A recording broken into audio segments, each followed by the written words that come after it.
బులెటిన్లో మరో breaking. MLA Kadiyam Srihari సంచలన వ్యాఖ్యలు చేశారు. కేటీఆర్ కు నాయకత్వ లక్షణాలు లేకే నేతలు దూరమవుతున్నారని విమర్శించారు కడియం. కేసీఆర్ ఉన్నన్ని రోజులే హరీష్ రావు పని చేస్తారని, ఆ తర్వాత బీఆర్ఎస్ ముక్కలవుతుందని చెప్పారు. అహంకారం బలుపుతో మాట్లాడితే నాయకులు కాలేరన్నారు కడియం శ్రీహరి.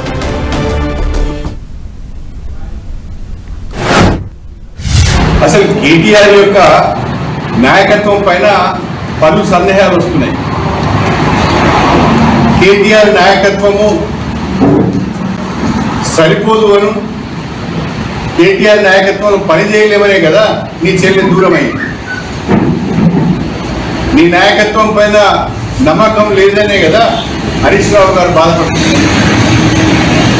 ఇవాళ బీఆర్ఎస్ పార్టీలో ఉన్న అనేక మంది నాయకులు కేటీఆర్ నాయకత్వంలో బీఆర్ఎస్ గెలిచే పరిస్థితి లేదు, కేటీఆర్ది ఐరన్ లెగ్, ఈయనతో కలిసి ప్రయాణం చేయలేమని చెప్పి ఆలోచిస్తున్నారు. ఈ విషయం తెలిసిన కవిత ముందుగానే సర్దుకొని కేటీఆర్ నాయకత్వంలో పనిచేయలేము, కేటీఆర్తో కాదు అని చెప్పి ఆమె పక్కకు తప్పుకున్నారు. హరీష్ రావు గారు కూడా సమయం కొరకు సందర్భం కొరకు చూస్తున్నాడు.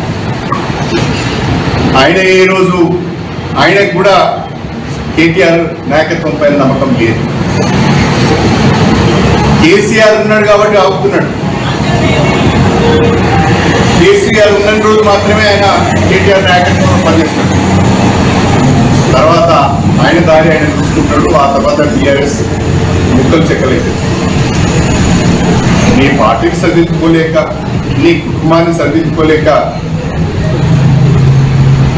అహంభావంతో, అహంకారంతో, బలుపుతో మాట్లాడడం సరైనది కాదు. అహంకారంతో, బలుపుతో మాట్లాడినంత మాత్రాన నాయకుడు అవుతాడు అనుకోవడం కూడా సరైనది కాదు. ప్రజల యొక్క ఆలోచనకు అనుగుణంగా పార్టీ నడిపించే ప్రణాళిక కావాలి.